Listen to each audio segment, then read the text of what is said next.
안녕하세요. 한이 많은 70대 여자입니다. 제 또래 분들이 많이 시청하는 걸로 알고 있는데 여러분들께 충격적인 제 사연을 올려 의견을 청취하고자 합니다.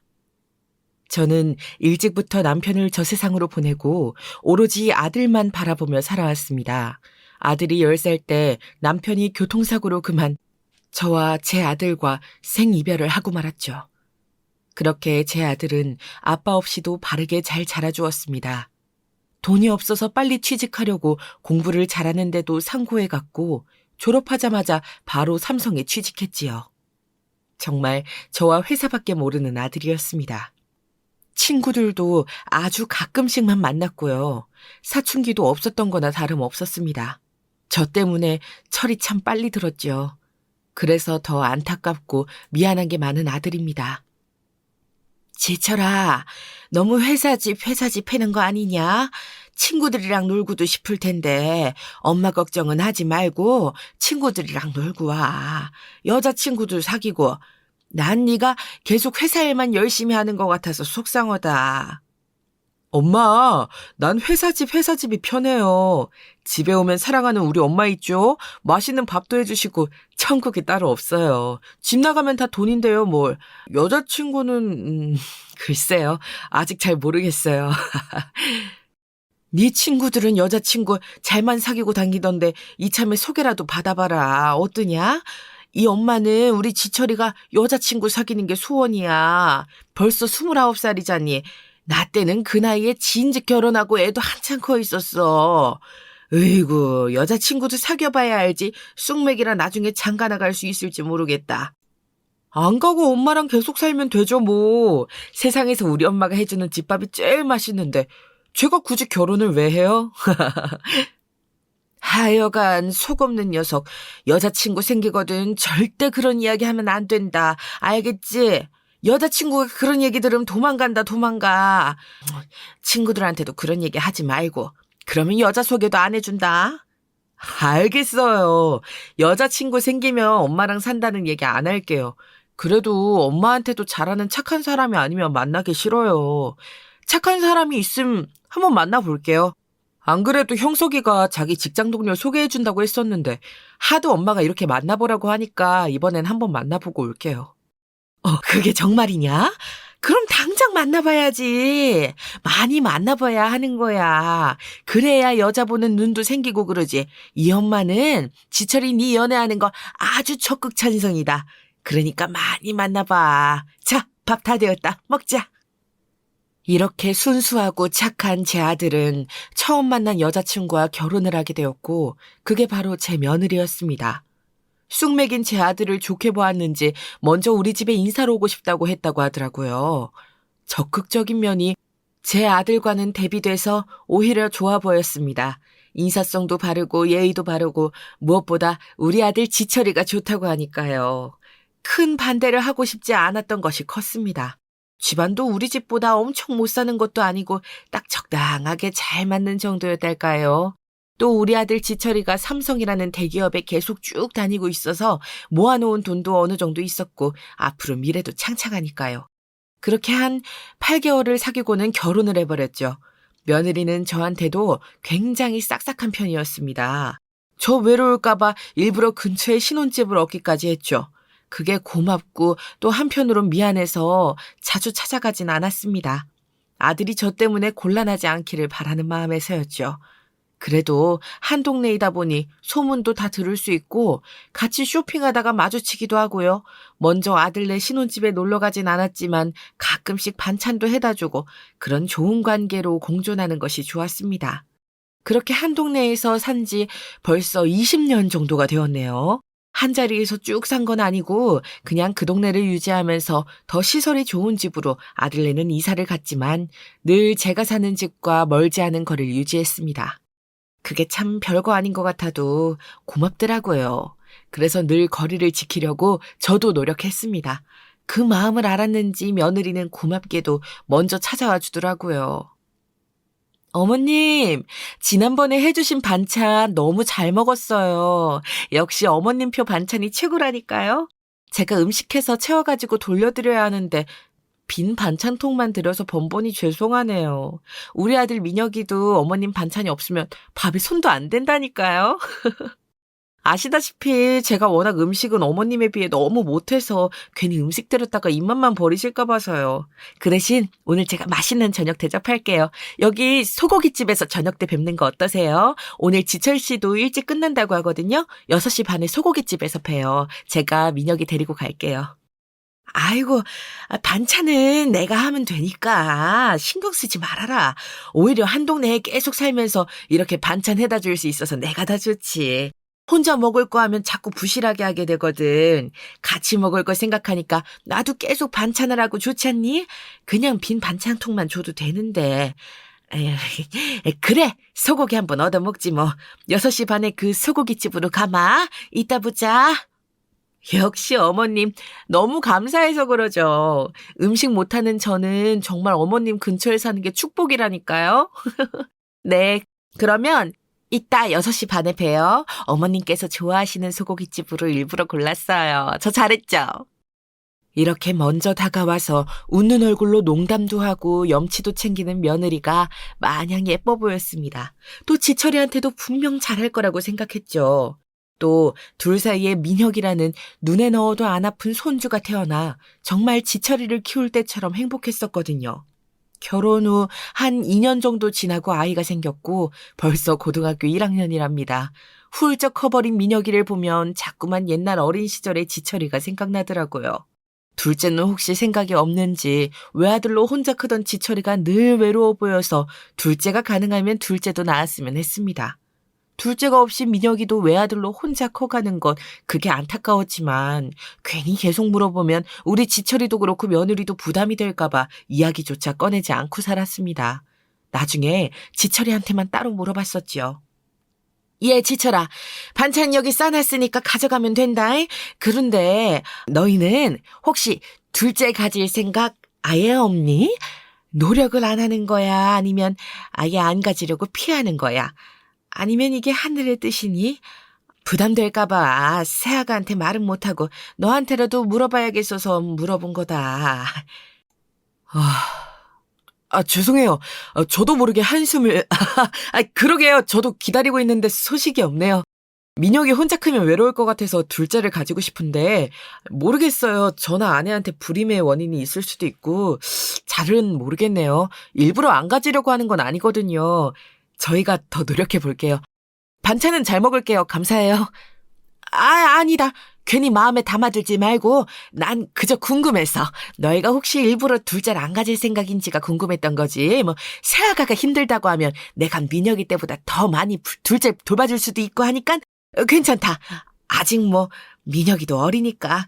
그러니까 조바심 내지 말고 새아가한테 부담 주지 말고 알겠지? 그럼요. 당연하죠. 엄마도 참. 저 가요. 반찬 잘 먹을게요. 엄마표 반찬이 있어서 살았어요. 아내가 워낙 요리를 못해서. 하지만 요리 빼고 다 잘해요. 저한테도 잘해주고요. 그래, 그거면 됐다. 그게 제일 중요하지 뭐. 음식이 중요하니. 내가 반찬은 어차피 계속 해줄 텐데 나 먹는 거 조금 더 양 늘리면 되는 거라 난 힘들지도 않아. 지금까지 쭉 해온 건데 뭐 힘들지도 않다 반찬. 조심히 들고 가. 그렇게 물어봤던 게 벌써 20년 전이니까 그 뒤로 안 생긴 건 아무래도 아들 지철이나 며느리에게 불임의 원인이 있는 거라고 그렇게 어림짐작만 하고 있었습니다. 손주 민혁이가 외아들로 크는 게 외롭긴 하겠지만 둘째가 생기는 것도 하늘이 도와줘야 하는 것 아니겠어요.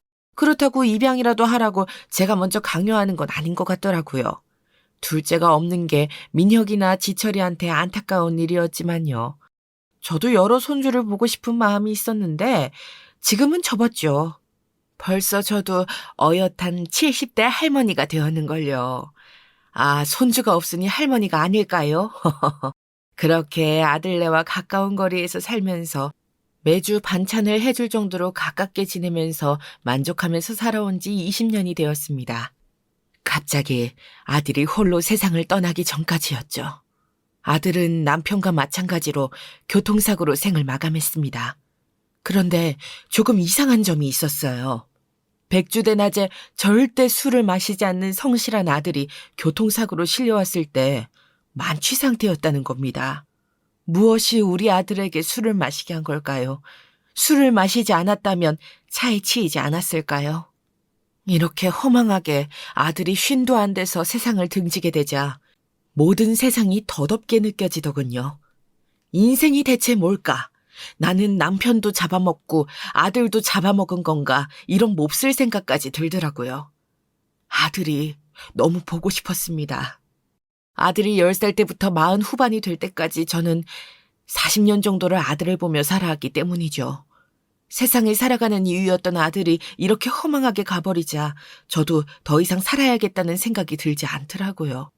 삶의 의미를 순식간에 잃어버린 기분이었습니다.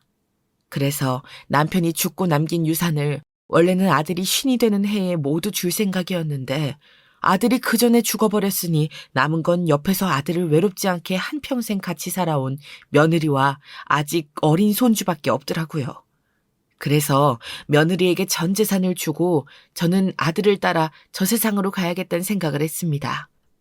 어떻게 하면 덜 고통스럽게 아들을 따라 빨리 갈 수 있을까 고민하면서 정처 없이 아들과 함께 걷던 동네를 쭉 한 바퀴 돌고 있었습니다. 저도 차에 치이면 어쩌면 즉사에서 고통 없이 먼저 간 아들과 남편을 만날 수도 있지 않을까 이런 생각을 하면서 일부러 천천히 걸어가고 있었습니다. 정말 차에 치일 뻔하기도 했었죠. 그런데 그 순간 눈이 뒤집어지고 하늘이 노랗게 되는 이야기를 듣고야 말았습니다. 아이고, 저 집 아들 어떻게 죽었는지 자기들 잘 모르지. 너무 짠하다 짠해. 내가 웬만하면 가정사 잘 얘기 안 하려고 그랬는데 그게 글쎄 그 집 아들이 정말 성실하잖아. 대기업 삼성 근속 연수가 30년이 다 되어간다지. 그런데 와이프를 잘못 만나서 아이고. 아, 그 집 아들 지철이 알지 알아. 인사성도 바르고 자기 엄마도 잘 챙기고 정말 보기 드문 효자였잖아. 그 아마 교통사고로 죽었다고 들었는데 자기 아빠랑 똑같이 교통사고로 즉사했다고. 참 안타깝잖아. 그런데 왜? 단순히 교통사고가 아니었던 거야? 이거 봐. 자기는 이사 온 지 얼마 안 돼서 정말 아무것도 모르는구나. 그 집 며느리가 시상에 남편 몰래 이놈 저놈 다 만나고 다니고 그랬다잖아. 그걸 저 집 시어머니랑 아들만 몰랐었던 거지. 자기도 몰랐어? 꽤 오래된 소문인데. 그냥 소문이 아니라 직접 봤다는 사람도 꽤 있지 아마? 뭐? 아이고 저 집 시어머니 불쌍해서 어쩐대. 참 아들이 교통사고로 간 게 안타깝네. 이놈 저놈 만나고 다니는 거 알았으면 이혼하고 진작 내쫓아야 되는 건데 어쩌면 좋아. 그게 정말입니까? 저 방금 죽으려다가 이야기 듣고 겨우 발걸음을 멈춰서 차에 다행히 안 치였어요. 그러면 우리 지철이가 바람핀 며느리 때문에 힘들어하다가 갔다는 거죠? 아이고 우리 지철이 불쌍해서 어떡해. 아이고 지철아. 그래서 대낮에 일하느라 절대로 술에 입도 대지도 않는 놈이 그렇게 만취 상태였던 거였어. 아이고 차 사고랑 강고로 별개로 며느리가 우리 지철을 죽인 거나 다름없다니. 놀래라. 들었어요? 그게 꽤 오래되었나 보더라고요. 아마 15년도 더 되었다지요. 사실 지철 엄마만 몰랐지 우리 다 알고 있었어요. 당사자니까 부담돼서 말 못했던 거지. 그 집 손주 민혁이 있죠. 민혁이 밥도 제대로 안 먹이고 그랬어요. 어릴 땐 특히 심했던 것 같은데 하루 종일 밥도 안 주고 굶겨서 계속 민혁이가 울어 째꼈거든요. 그랬는데도 정신 못 차리고 다른 놈들 만나러 다니기 바빴다고. 세상에.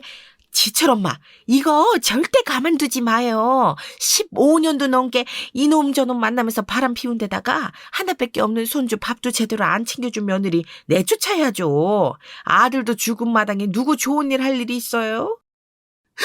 우리 지철이 불쌍해서 어떻게 하냐고요. 정말 가만두지 않아야겠어요. 내 나이 70 걸고 반드시 며느리를 파멸시키고야 말 거라고요. 그래요, 지철 엄마. 잘 생각했어요. 아들 유품 정리도 다 했어요? 난 뭔가 그 지철이처럼 성실한 애가 갑자기 대낮에 술을 먹고 돌아다녔다는 게 엄청나게 큰 충격을 받지 않고서야 그럴 리 없는 것 같거든요. 뭔가 나올 수도 있으니까 한번 꼼꼼하게 봐봐요. 그러게. 맞네, 맞아. 지철 엄마. 뭔가 더 있을 수도 있어. 애들 밥도 안 주고 여러 놈들이랑 바람 피운 걸 15년도 더 된 지금에서야 알아차린 것도 아닐 거고 뭔가 더 충격적인 사실을 알게 된 거 아닐까요? 이런 상상하기는 싫지만 혹시 두 분 저 좀 도와주실 수 있으실까요? 너무 다리가 후들거리고 심장이 벌렁거려서 아이고 우리 아들 유품 정리하는 것 좀 도와주세요. 뭐라도 단서가 될 만한 걸 찾아야 되는데 저 혼자서 찾다가 괜히 놓칠까 봐. 그러면 우리 아들 억울해서 안 되잖아요. 아유, 그럼요. 도와야죠. 며느리 없는 시간 맞죠? 지금 빨리 가서 한번 살펴보자고요. 자기도 뭐해? 어디 가야 되는 거 아니면 가서 같이 돕자고. 죽은 사람 소원도 들어준다는 게 이 산 사람 소원은 당연히 들어줘야지. 안 그래도 도와드리려고 했어. 같이 가자. 뭔가 더 나올 것 같아서 따라가 봐야겠어. 가서 지철 엄마가 알아야 될 건 전부 알 수 있도록 샅샅이 한번 찾아보자고. 에? 내 생각에는 아무래도 뭔가 더 있는 것 같아. 그렇게 동네 슈퍼 아줌마 두 분과 함께 아들 유품을 정리하러 아들네 집에 왔습니다. 손주 민혁이도 학교에 가 있을 시간이고 며느리도 자리를 비운 시간이라 딱 좋은 타이밍이었죠. 셋이서 정리한다고 생각하니 든든하더라고요. 그래서 셋이 열심히 뭐라도 건지자는 마음으로 이것저것 정리하다가 정말 발견하지 말아야 할 것을 발견하고 말았습니다. 이건 내가 지금 잘못 본 거지? 그런 거죠. 친자 확인서 불일치? 우리 지철이랑 손주 민혁이랑 불일치한다고? 그럼 대체 누구 애인 거야? 안 돼. 이것 때문이었어. 이것 때문이었다니. 내가 당장 민혁의 밀들에다가 찢어 죽여야. 말도 안 돼. 우리 지철이 불쌍해서 어떡해. 지철 엄마. 아이고, 정말 지철이 불쌍해서 어떡해 해요. 사람 일이 정말 한치 앞도 모르는 거구만. 그럼 손주가 친손주가 아닌 거네. 이제 어떻게 할 거예요? 그 며느리 내쫓고 손주도 보지 말고 살아야지. 세상에. 지철이 참 안 됐어. 이것도 있는데? 이리 와서 좀 봐봐요들. 재산 포기서? 이 캐피탈 업체 도박이랑 연결된 곳인데? 나 이사 오기 전에 동네 아줌마 남편이 도박에 빠져서 이 캐피탈에서 돈 빌린 서류랑 보면서 완전 울고불고 해서 기억나요. 지철 엄마, 아드님 재산 다 날린 것 같은데 이거 정말 어떡한데요? 손주 민혁이가 지철의 아들이 아닌 것도 모자라서 뭐요? 도박? 도박으로 재산이 다 날라갔다고요? 아이고, 어쩌면 까둑까둑 계속 나오는지 무슨 양파도 아니고 이게 정말 사실이라고?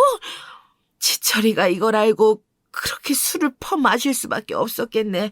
어떻게 맨정신으로 버티겠어. 안 그래요?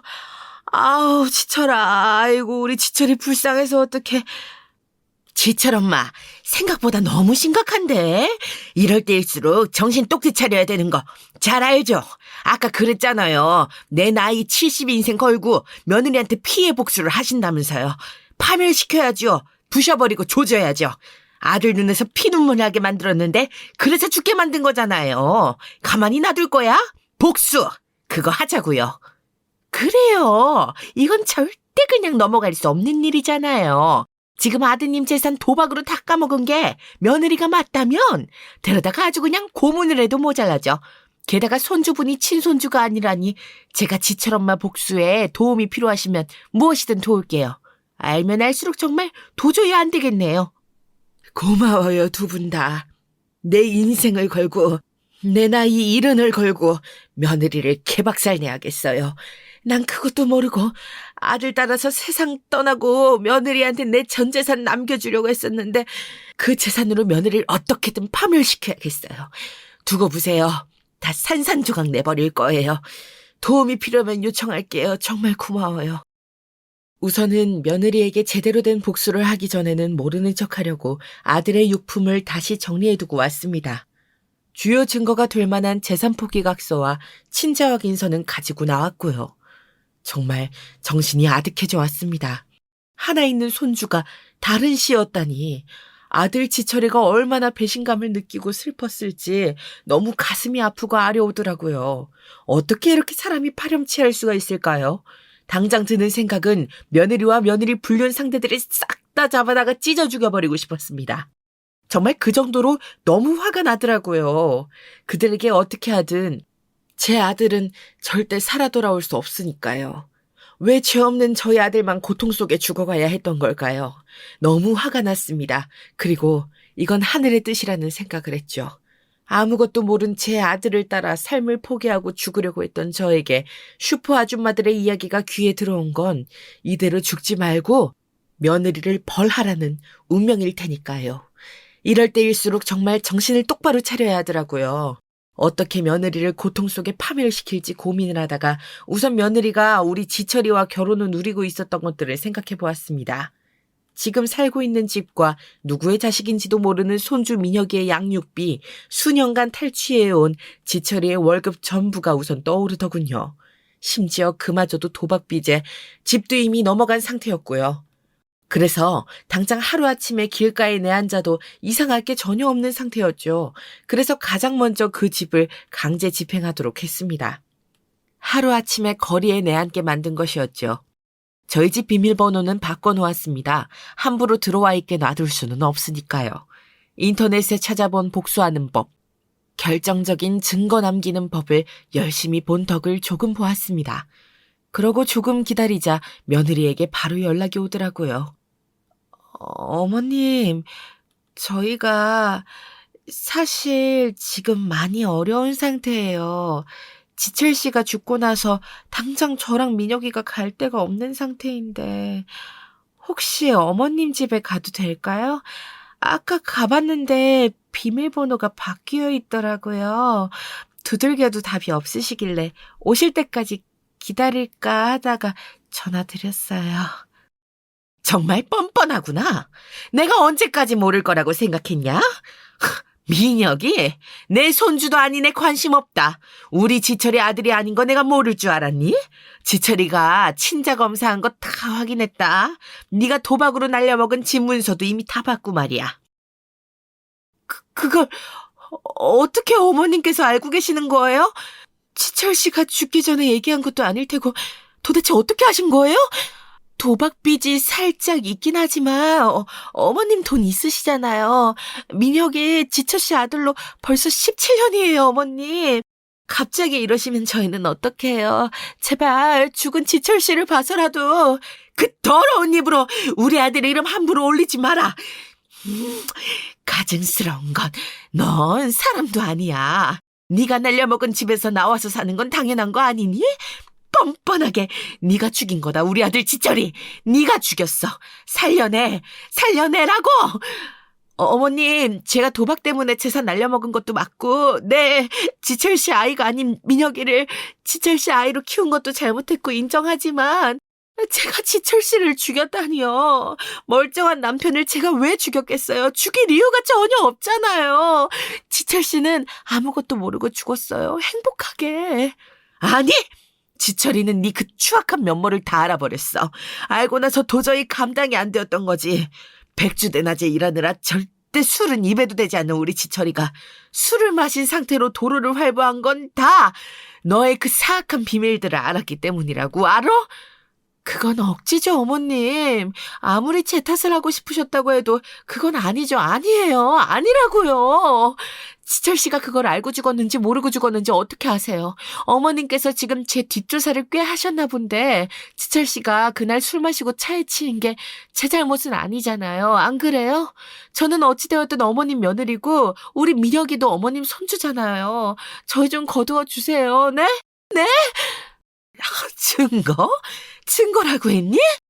지철이 유품에서 네가 도박으로 집 재산을 전부 날린 증거랑 친자 확인서가 나왔어. 이걸 알고 지철이가 어떤 감정으로 술을 마셨을지 상상은 가니? 남편이 죽었는데 유품 정리도 안 했나 봐. 하긴 도박에 미쳤으니 그럴 정신이 없었겠지. 가증스러운 것. 너 같은 건 한 아이의 엄마가 될 자격도 없어. 그래서 지철 씨가 사고 나기 전에 전화를 그렇게 많이 했던 거야. 난 정말 몰랐어요. 정말이에요. 지철 씨가 언제부터 저를 의심하고 그렇게 증거들을 모았는진 몰라도 지철 씨랑 최근까지는 정말 아무 문제 없이 잘 지냈잖아요. 어머님께서 그건 제일 잘 아시잖아요. 저 정말 억울해요. 억울? 억울하다는 소리가 나오니? 정말 뻔뻔하구나, 넌. 끝까지 잘못한 게 없다는 거냐? 어디, 언제까지 그럴 수 있는지 내가 두고 보마.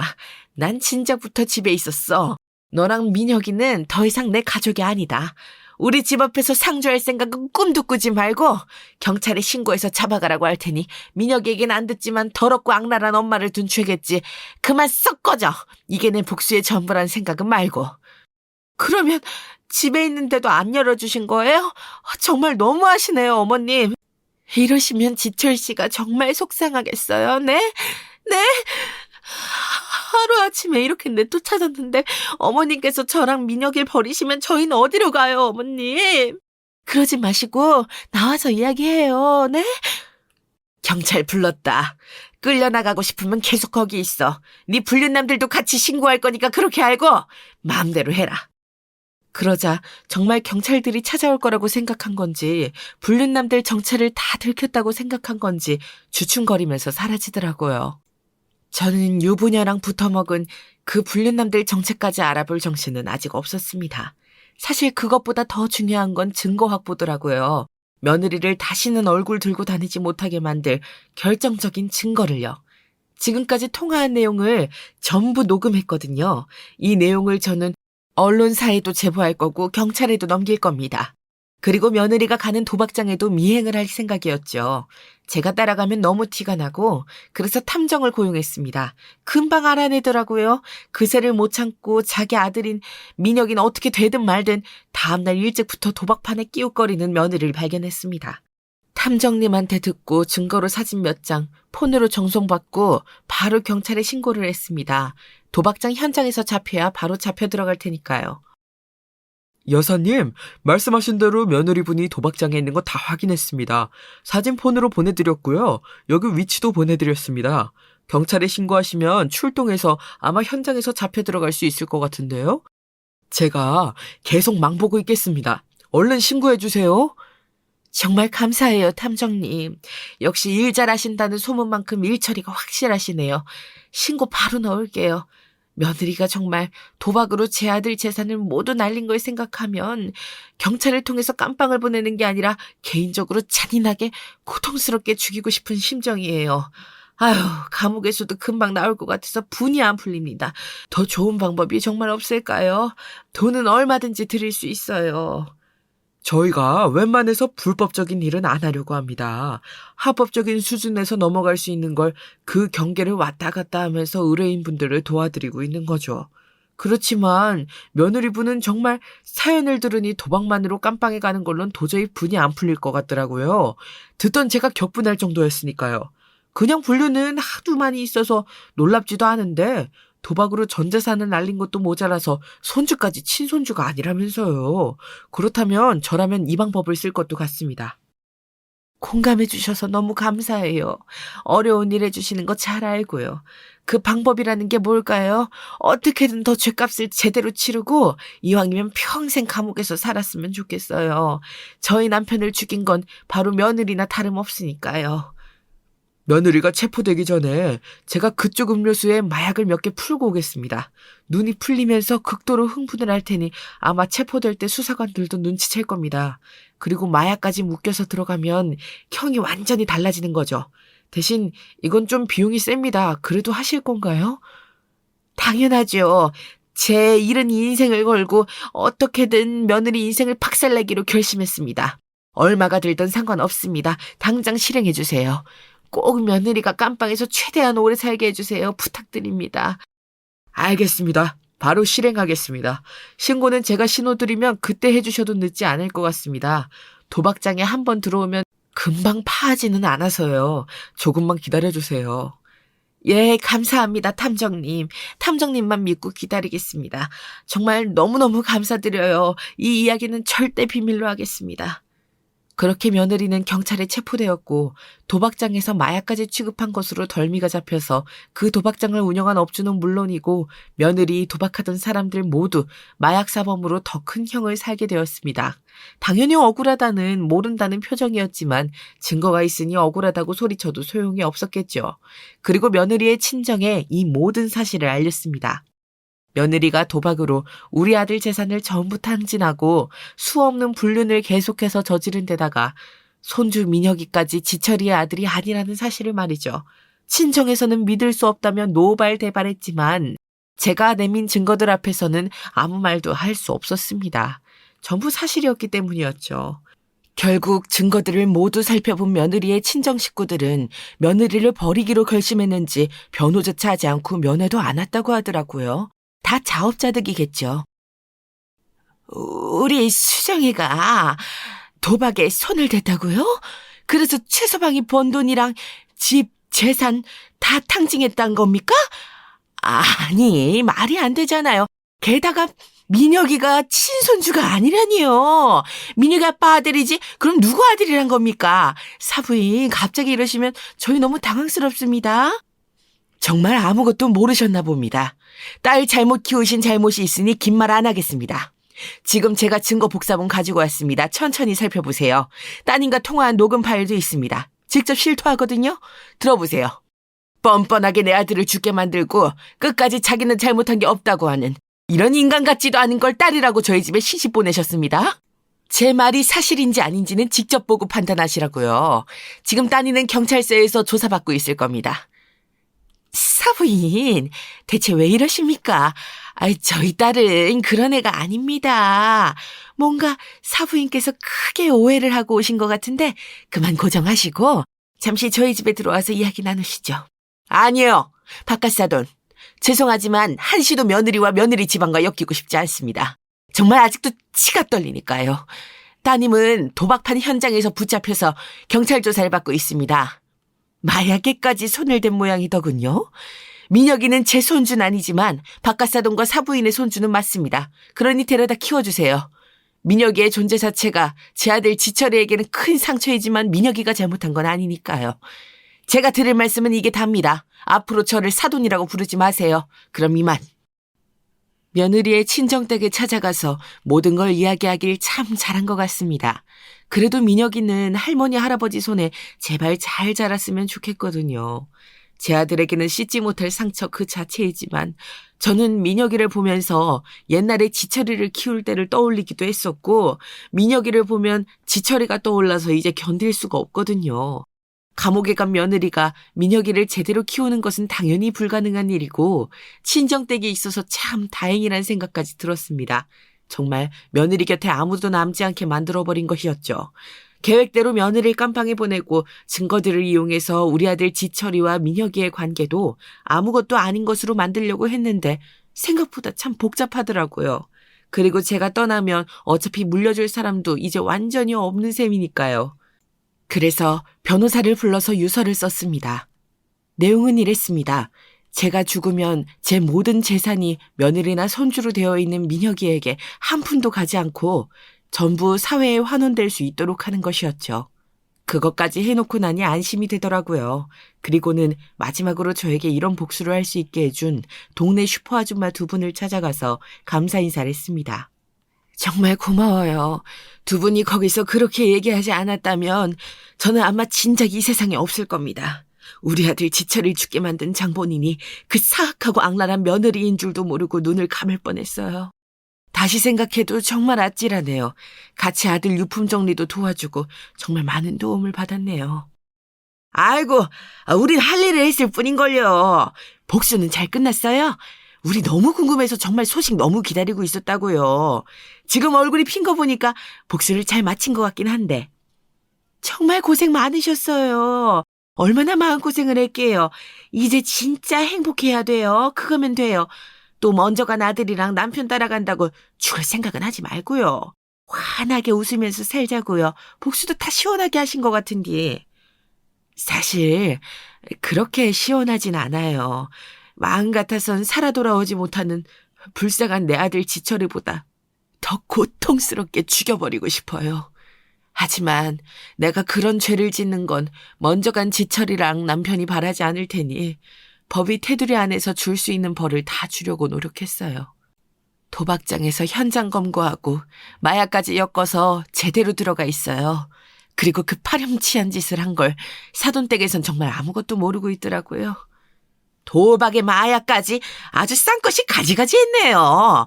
아이고 고생하셨어요. 욕받네요 진짜. 아니 근데 딸이 그 지경이 되도록 정말 사돈댁은 아무것도 몰랐답니까? 말이 되나요? 아유 정말. 내 말이요 내 말이. 아드님 재산도 다 탕진해버리고 도박으로 게다가 마약까지. 어쩐지 제정신으로는 그렇게 못하죠. 그렇고 말고요. 그나저나 사돈댁에서 정말 몰랐다면 충격이 만만치 않았겠는데요. 나였으면 내 자식이어도 당장 내다 버리고 싶었을 것 같아요. 그 사돈댁에선 어떻게 한다나요? 며느리를 버리다시피 하더라고요. 다행이죠. 며느리를 철저하게 혼자로 만들고 싶었거든요. 우리 지철이를 그렇게 배신감 속에 외롭게 죽어가게 했으니까요. 이놈 저놈 만나고 다닌 것도 정말 죄를 묻고 싶은데 이미 가진 것도 없고 감옥에 들어가 있는 며느리한테 죄목은 추가해도 크게 달라지는 게 없더라고요. 참 헛헛하고 생각이 많아지네요. 그래도 벌을 받게 한 게 어디예요. 정말 대단해요. 잘한 거예요. 70인생 헛살지 않았구만요. 나이가 들면서 그 며느린 아마 평생을 후회할 거예요. 늙어갈수록 주변에 아무도 없고 죗값 때문에 교도소에서 천천히 죽어갈 테니까요. 죽고 싶어도 마음대로 못 죽죠. 살면서 후회해도 후회를 계속할 거예요. 그러니 이제 마음 놓아요. 맞아요. 지금까지도 충분히 잘한 복수예요. 여기서 뭘 더 어떻게 할 수 있겠어요. 가족들까지 다 등 돌리게 한 거면 정말 엄청난 복수죠. 그 피 안 섞인 손주는 어떻게 되었어요? 걔는 아드님한테는 안 됐지만 무슨 죄겠어요. 아휴, 안타까워요. 저도 그런 생각 때문에 사돈댁에서 키워주라고 하고 보냈어요. 어미가 그 모양이라 보고 자라면 안 되잖아요. 그 끔찍한 걸 닮은다면 상상도 하기도 싫으니까요. 우리 아들이랑 혼인한 상태에서 낳은 자식이라 친자가 아니어도 호적 정리하고 이런 게 참 복잡하대요. 그래서 그냥 유산을 사회에 환원하는 걸로 복수를 마치기로 했어요. 난 이제 죽어야죠. 아니, 아직 70이면 죽기 너무 아까운 나이잖아요. 뭘 잘못했다고 벌써 죽는다요? 아우 참, 우리랑 같이 세상 더 재미보다 죽어요. 그렇게 쓸 만큼 다 쓰다가 자연스럽게 가도 되는 거잖아요. 어차피 다 쓰고 죽지도 못할 텐데 그동안 아들한테 물려주겠다고 그 돈 제대로 쓴 적도 없을 거 아니에요. 그러니까요. 먼저 간 남편이랑 아들이 이렇게 빨리 따라오라고 먼저 갔겠어요? 남편이랑 아들 몫까지 더 많이 누리다가 오라고 그런 거죠. 분명히 그럴 거예요. 그러니까 죽는다는 생각하지 마요. 며느리가 감옥에서 개고생하는 거 지켜봐야죠. 먼저 죽으면 그거 진정한 복수 아니에요. 아시죠? 정말 그럴까요? 남편이 일찍 죽고 10살 배기 우리 아들 지철이 하나 보고 겨우 살아왔어요. 지철이 때문에 지금까지 산 거라고 말할 수도 있죠. 그런데 그런 하나뿐인 내 착한 아들이 며느리 잘못 만나서 죽기 전까지 불륜으로 생긴 남의 애를 키우고 도박으로 재산도 다 탕진하고 그걸 알고 감당하기 힘들어서 술을 마시고 차에 치여 죽어버렸어요. 인생이 참 허망하잖아요. 살아갈 의미가 이제 없는 것 같아요. 그래서 생을 마감하려고 했던 거고요. 그러다가 두 분의 이야기를 듣게 된 거예요. 이번에도 우리 이야기를 듣고 인젠 살아야겠다는 생각을 하면 되잖아요. 복수가 인생의 목표는 아니죠. 복수는 수단일 뿐. 돈 걱정 없이 자유롭게 살아요. 다른 거 생각하지 말자고요. 우리한테 감사 인사하러 와서 이런 이야기를 듣는 것도 그냥 우연은 아닐 거예요. 복수를 다짐하게 되었던 그 순간이 운명처럼 느껴졌다면서요. 그 순간처럼 이번에도 죽지 말고 살라는 운명일지 또 알아요. 그러니까 우리랑 같이 살아요. 죽지 마요. 고마워요. 너무 그러게요. 두 분이 이야기하는 걸 듣고 있으니까 정말 죽지 말고 살아도 되지 않을까? 그런 생각이 드는데요. 두 분 혹시 가고 싶은 여행지가 있으세요? 제가 경비 다 댈게요. 제가 이런 복수를 할 수 있게 도와준 보답으로, 그리고 제 인생의 이 막을 다시 살게 해준 보답으로요. 두 분이랑 같이 간다면 정말 즐거울 것 같아요. 그동안 아까웠던 재산 원 없이 써보고 싶네요. 정말요? 너무 무리하시는 거 아니에요? 아우, 저야 좋지만 너무 큰 선물이라. 저는 유럽을 그렇게 가보고 싶기는 했는데 정말 멀어서 가기가 쉽지 않다고 하더라고요. 우리가 아니었으면 이 양반 죽었을 텐데. 난 찬성이요. 너무 고맙게 그럼 잘 받을게요. 유럽? 유럽 좋네. 유럽부터 가보자고요. 그런데 우리도 갈 수 있으려나요? 영어도 못하는디. 돈이 있는데 뭘 걱정해요. 통역해줄 가이드 한 명 같이 데리고 가면 되죠. 우리만 전담하는 전용 가이드로요. 요즘 세상은 인터넷에 검색하면 다 구할 수 있더라고요. 설명도 엄청 친절하게 다 나와 있고요. 이번 복수 준비하면서 정말 많이 깨달았어요. 아직 늦은 건 아무것도 없구나 하고 말이에요. 어찌 60대인 우리보다 더 젊은 것 같아요. 저희도 검색 좀 해볼게요. 그나저나 정말 가는 거예요? 아우, 너무 생각만 해도 설레는데요? 꿈만 같아요. 맨날 딸내미가 낳은 손주 돌봐주느라 시간이 잘 안 갔는데 이제 여행하는 동안에는 해방이네요. 저도 둘째 아들이랑 셋째 딸애들 돌봐주느라 죽을 뻔했는데 너무 좋아요. 핑계가 생긴 거잖아요. 여행은 얼마나 길게 갈까요? 유럽이니까 일주일로는 안 되겠죠? 여행 가자고 안 했으면 어쩔 뻔했어요, 다들. 이렇게 돈을 쓸 생각을 하는 건 참 즐거운 거였네요. 어디 보자. 여행 검색해보니까 유럽 여행은 최소 한 달은 잡고 가는 것 같은데 한 달은 무리겠죠? 다들 손주분들 봐주셔야 되니까. 그럼 아니요. 난 한 달 좋아요. 너무 좋아요. 한 달 가버리죠. 어때요? 더 오래도 갈 수 있을 것 같아요. 정말 진심으로요. 그냥 한 달 가죠. 이왕 가는 거 또 언제 가겠어요. 한 달 못 봐준다고 손주들 어쩔 줄 몰라도 걔네가 부모니까 알아서 하겠지요. 이번 한 달만은 쉬어야겠어요. 파업이에요, 파업. 이렇게 신나는 파업은 처음이에요. 여러분들이 저를 웃게 만드네요. 여행 갈 준비하려면 우리 자주 만나야겠어요. 내일도 이 시간에 여기 카페에서 만날까요? 죽음의 순간에서 우연히 듣게 된 동네 슈퍼 아줌마들의 목소리. 그분들이 이번에도 저를 살렸습니다. 이제 더 이상 삶의 목표도 의미도 없다고 생각하고 얼른 죽어버릴까 생각했었거든요. 그런데 아직 죽고 싶지 않았던 게 저의 진심이었나 봅니다. 그걸 깨닫게 해준 두 분이 너무 고맙더라고요. 70평생을 바쳐서 한 복수도 성공했으니 이제 제 이막의 인생은 여행하면서 또 쉬면서 조금 더 제 인생에 보답을 해주고 가려고 합니다. 저의 사연이 여러분들에게 공감과 위로가 되었다면 좋겠습니다.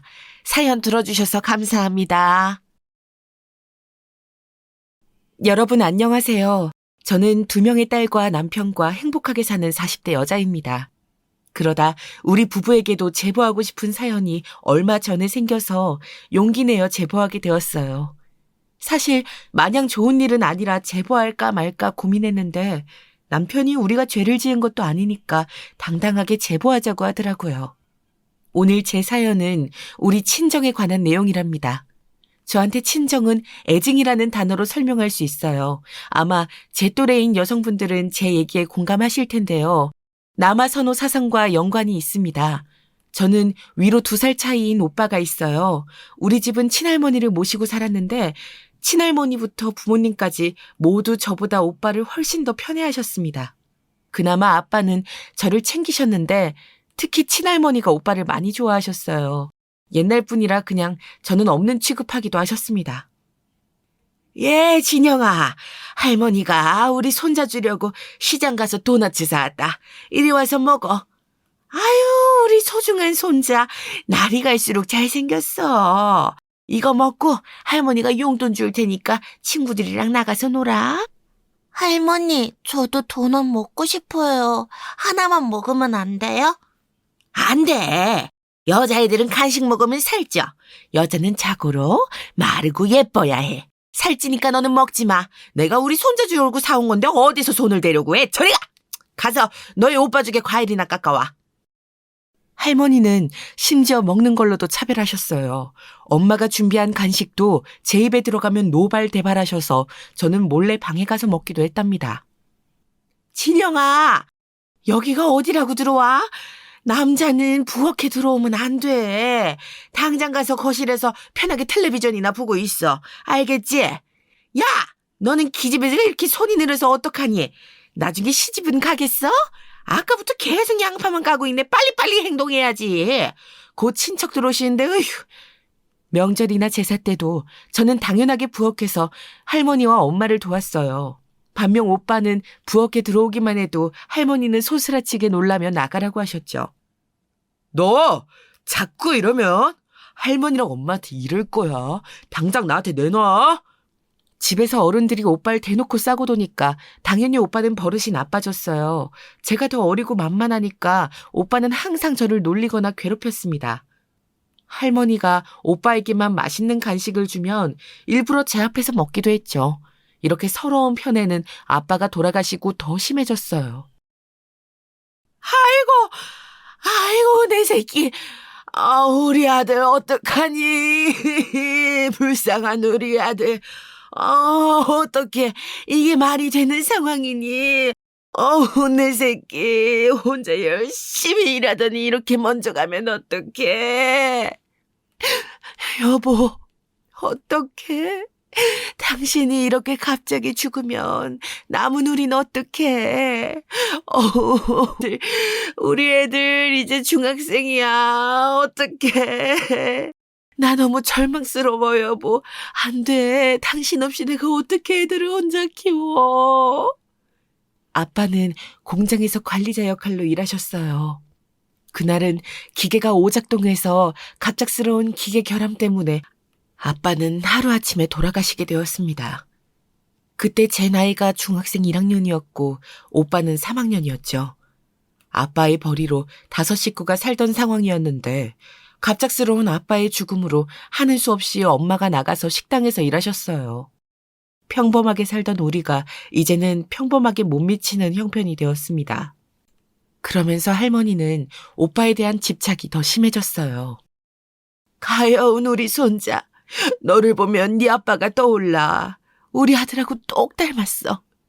할머니한테 남은 건 우리 손자다. 내 새끼. 너가 우리 가문의 대를 이어야 해. 알겠지? 아들을 잃은 할머니에게 남은 것은 오직 우리 오빠였습니다.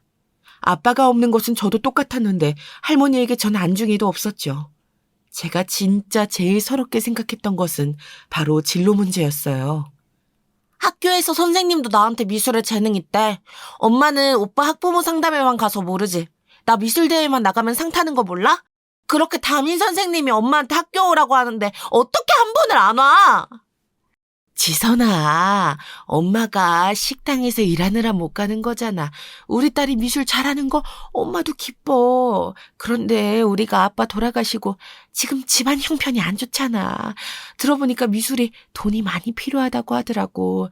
지선아, 엄마가 너무 미안해. 우리 지선이한테 미술을 시킬 자신이 없어. 도대체 왜? 엄마, 그렇게 집안 형편이 나한테 투자하기 힘든 거면 오빠도 마찬가지 아니야? 왜 오빠는 나도 한 번을 안 받은 과외를 저렇게 받아? 심지어 과외 받는 오빠보다 내가 공부 더 잘하잖아. 나 너무 서러워. 나도 엄마 자식이야. 시끄럽다. 여자가 뭐가 저렇게 목소리가 커? 그리고 그 망할 놈의 미술. 나도 그러겠다. 이게 뭐라고 아침부터 집안을 시끄럽게 해, 정신사납게. 할머니도 너무해요. 맨날 진영이 오빠만 찾고 제가 더 공부 잘하고 학교에서 사고도 안 치는데 왜 맨날 저한텐 화내고 소리 지르고 신경질만 내세요? 어려서부터 저는 미술에 상당한 재능이 있었어요. 오죽하면 학교에서 선생님들이 나서서 미술 쪽으로 가라고 하실 정도였습니다. 그런데 엄마와 할머니는 그 사실을 알면서도 저를 절대 지원해주지 않았어요. 엄마는 미안하다는 말이라도 하셨지만 할머니는 오히려 저한테 뭐라고 하실 정도였습니다. 심지어 할머니가 어떤 행동을 하셨는지 아세요? 여자애가 무슨 공부나 미술을 한다고 합니까? 얘는 그냥 졸업하면 바로 공장에 취직을 하거나 아무 곳이나 가서 일할 거니까 미술하라고 부추기지 마세요. 자꾸 선생님이 옆에서 바람을 넣으니까 집에 와서 종일 징징대잖아요. 할머니, 여기 학교잖아요. 여기까지 와서 뭐라 하시면 어떡해요. 선생님, 제가 대신 죄송해요. 저도 할머니가 찾아와서 이렇게 난리를 치실 줄은 전혀 몰랐어요. 난리? 난리는 무슨 난리? 네가 답도 없는 우리 집 형편 알면서 집에서 미술 시켜달라고 찡찡대는 게 난리지. 왜 이렇게 철이 없는 거야? 미술은 무슨 미술이야? 할머니는 급기야 학교까지 찾아와서 선생님에게 윽박지르며 말했습니다. 저는 그 모습을 보고 너무 속상하고 서럽고 온갖 감정이 다 밀려왔어요. 지선아, 선생님은 괜찮아. 우리 지선이가 마음이 다치지 않았으면 좋겠다. 지선이 너는 분명히 미술에 재능이 있어. 지선이 네 잘못이 아니니까 너무 마음 아파하지 마. 알겠지? 선생님은 오히려 그런 저를 위로해 주셨죠. 제가 화가 났던 것은 단순히 집안 형편이 좋지 않아 미술 쪽으로 진로를 정하지 못해서가 아니었어요. 바로 오빠와 너무 비교되어 그런 거였습니다. 오빠는 저는 평생 받아본 적 없는 지원을 받았거든요. 오빠, 무슨 문제집이 이렇게 깨끗해? 나야 좋지만 오빠는 그렇게 할머니랑 엄마한테 지원받으면서 공부를 안 하고 밖에서 친구들하고 놀기 바빠? 내가 오빠였으면 너무 감사하고 미안해서 공부 열심히 했을 텐데. 시끄러워. 공부 잘한다고 지금 유세 떠냐? 어차피 할머니랑 엄만 네가 대학 가도 등록금 안 내줄 텐데 그냥 포기해. 그리고 내가 밖에서 친구들하고 노는 거 네가 뭔데 신경 써. 오빠는 그렇게 없는 형편에 전폭적인 지원을 받았으면서 오히려 밖으로 나돌았어요. 비행 청소년이란 말 아시죠? 엄마와 할머니가 과외를 붙여주고 문제집을 몇 권을 사주어도 오빠는 거들떠보지 않았습니다. 지원을 전혀 받지 못한 제가 성적이 훨씬 좋았어요. 엄마, 할머니, 나 이번에 반에서 2등 했어요. 선생님이 이대로만 계속 공부하면 서울에 있는 대학에 갈 수 있다고 하셨어요. 다행이죠? 아, 그래? 지선아, 그런데 엄마가 할 말이 있어. 우리 집이 지금 빚도 많고 들어갈 돈이 워낙 많잖아. 그래서 지선이 너가 대학에 입학하면 참 좋지만 등록금이... 아휴. 오빠는 대학 다 떨어져서 재수까지 시켰잖아. 오빠는 돈을 퍼부었는데 실패했고 나는 지원 하나도 안 해줬는데 알아서 대학 가는 거고. 그런데도 오빠한테 줄 학자금은 있고 나한테 줄 돈은 없는 거야? 나는 다리 밑에서 주워왔어? 왜 도대체 맨날 오빠한테만 그러냐고. 시끄럽다. 네 오빠는 우리 가문의 대를 이을 사람이고 너는 출가외인이라 결혼하면 그만인데 너한테 왜 신경을 써야 하는데? 그렇게 공부를 떵떵거릴 거면 장학금 받고 다니든가. 지선아, 엄마가 미안해. 엄마도 지선이 대학 보내고 싶어. 그런데 도저히 지금 2명을 대학에 보낼 형편이 아니야. 뭐가 미안하니? 난 하나도 미안하지 않아. 네 오빠 먹을 고기나 시장 가서 사와. 여자애가 저렇게 시끄럽게 앵앵대고 귀 아파서 뭐. 엄마는 그래도 저에게 미안해 하셨는데 할머니는 전혀 그런 게 없었어요. 이 서러움은 결국 성인이 되어서도 이어졌습니다. 오빠는 대학에 다 떨어져서 재수까지 했는데 저는 대학에 입학은 했으나 다니질 못했어요. 당장 돈이 없어서 엄마가 곤란해하는 것을 알았거든요. 할머니, 저 집 앞에 있는 전문대라도 보내주세요. 그래도 대학 졸업장이 필요하지 않겠어요? 오빠처럼 4년제 대학을 보내달라는 게 아니에요. 2년이라도 대학에 다니게 해주세요. 안 된다. 우리 집 형편을 알면서도 그러니 나 같으면 너희 엄마 불쌍해서 자진해서 공장이라도 들어갔을 텐데 넌 애가 왜 이렇게 철이 없니? 가서 돈을 벌 생각을 해야지. 전문대라도 들어가고 싶었던 저는 할머니에게 빌고 빌었지만 전혀 먹히지 않았어요. 미술에 재능이 있었고 공부도 잘했던 저는 그렇게 대학에 다니지 못했습니다. 결국 다 포기하고 저는 대학이 아니고 집 주변에 있던 신발 공장에 들어가서 일했어요. 공장에 가서도 참 많은 일이 일어났습니다. 첫 번째로는 오빠였어요. 오빠는 집에서 할머니와 엄마가 오냐오냐 키운 탓에 자기밖에 모르던 인간이었거든요. 열심히 엄마가 일한 돈으로 공부를 시켜도 하지 않았고 밖에서 친구들과 어울리기 바빴습니다. 차라리 그럴 거면 건전하게 놀던가 오빠는 사골치고 돌아다녔어요. 엄마, 집안 꼴이 왜 이래? 어디 도둑이라도 들었던 거야? 아니 무슨 집안이 이렇게 난장판이야. 무슨 일이 있었던 거야? 화분도 다 깨지고 이게 뭐야? 말해봐. 지선아, 어떡하니? 어떡해. 진영이가, 네 오빠가 도박하느라 사찰 썼나 봐.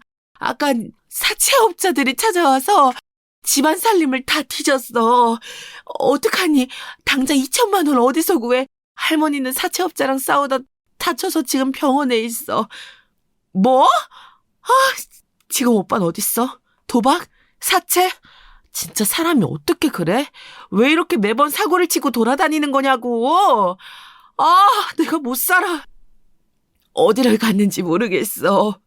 당장 돈이 없는데 집이라도 팔아서 갚아야 해. 사채업자들이 언제 또 찾아올지 모르잖아. 또 오면 집주인이 분명 뭐라고 할 텐데 차라리 빨리 팔아서 갚고 우리가 이사 가자. 오빠는 제가 그렇게 가고 싶어 했던 대학에 갔으면서 막상 학교에 잘 나가지도 않았습니다. 친구들과 술 마시고 돌아다니기 바빴죠. 경찰서도 얼마나 드나들었는지 몰라요. 저도 파출소와 경찰서에 오빠를 데리러 갔던 적이 한두 번이 아니었거든요. 그런 오빠는 도박에 사채까지 끌어다 써서 사채업자가 집을 찾아오기까지 했답니다. 오빠 네가 제정신이야? 도대체 무슨 정신으로 사는 거야? 내가 오빠였으면 이렇게 안 살아. 고맙게 생각하고 가족들한테 미안해서라도 이렇게 못 산다고. 오빠 때문에 우리 집 팔고 지하 단칸방으로 이사 가잖아. 미안하지도 않아? 야! 아, 그만하라고. 야, 네가 뭔데 나한테 이래. 나라고 그러고 싶어? 자꾸 도박 하는데 그 도박으로 오히려 억대 부자 되는 사람도 있다고. 내 친구 창석이 알지? 걔도 도박으로 집 샀어. 그러니까 좀 기다려봐. 말이 되는 소리를 해. 그러다 우리 진짜 길바닥에 앉게 생겼잖아, 오빠. 아, 제발 부탁이야. 정신 차리고 대학 다녀. 어? 내가 공장 다니면서 월급 다 우리 집 생활비로 쓰잖아. 이렇게 빌게 제발. 어? 내가 알아서 할 테니까 넌 나한테 뭐라고 하지 마. 사채업자들이 찾아오면 그냥 어디 가서 죽었다 그래. 아씨, 이놈의 집구석. 오빠는 심지어 제가 그렇게 빌고 빌어도 들은 척도 하지 않았어요. 방귀 낀 놈이 성낸다고 오히려 저한테 뭐라 그랬죠. 공장에서 잔업을 하며 열심히 돈을 모아도 그게 다 오빠가 사고치고 돌아다니는 걸 수습하기 바빴어요. 엄마, 나 이렇게는 안 되겠어. 이게 한두 번도 아니잖아. 나도 내 인생이 있고 결혼도 하고 싶어. 이렇게 계속 오빠한테 내가 모은 돈을 쓰면 나는 어떡해? 이번엔 나도 합의금 못 보태. 가족이 좋은 게 뭐냐? 너는 네 오빠가 지금 교도소에 들어가게 생겼는데 그런 말이 나와? 네가 그러고도 동생이야, 어? 당장 돈 내놔. 통장 어딨어? 안 내놔! 내 돈이에요! 제가 몸 어깨랑 무릎 다 상해가면서 열심히 일한 제 월급이라고요. 이걸 왜 도대체 오빠 합의금으로 써야 돼요? 분명 저번에 이번이 마지막이라고 했잖아요. 저 그거 똑똑히 기억하고 있어요. 절대 못 져요! 지선아, 미안해. 한 번만 도와주면 안 될까? 이번에는 진짜 네 오빠 경찰서에서도 안 봐줘. 이대로 교도소 갈 수도 있어. 엄마가 이래서 너한테 갚을게. 그러니까 딱 마지막이라고 생각하고 도와주라. 남자가 바깥 생활하다 보면 이럴 수도 있는 거야. 돈 안 내나? 네가 그러고도 사람이냐? 나중에는 저도 당하기만 하지 않고 돈을 안 주려고 했죠. 그런데 진짜로 오빠는 합의하지 않으면 당장 교도소에 들어가야 하는 상황이 발생했어요. 결혼 자금으로 모은 돈까지 모두 다 뺏기게 되었습니다. 이런 상황에서 저는 너무 절망적이었어요. 그래서 그때부터 가족들에게 모은 돈을 절대 말하지 않았죠. 그런데 두 번째 불행이 닥쳐왔어요. 바로 할머니의 병간호였습니다. 할머니는 유난히 나이에 비해 정정하신 편이었어요. 어디 무릎이나 허리가 안 좋지도 않았고 특별히 큰 병에 걸리지도 않았습니다. 그런데 그러다 할머니가 크게 다치게 된 계기가 있었어요. 지선아, 할머니가 지금 쓰러지셔서 병원에 입원하셨어. 빙판길에 넘어지셨는데 관절을 크게 다치셨어. 어떡하니? 지금 병원으로 올 수 있어? 엄마도 가고 있어. 엄마의 전화를 받고 급하게 병원에 갔더니 할머니는 온몸에 붕대를 감고 누워 계셨어요. 눈이 유난히 많이 온 다음 날이라 길바닥이 꽁꽁 얼어있는 상태였다고 하더라고요.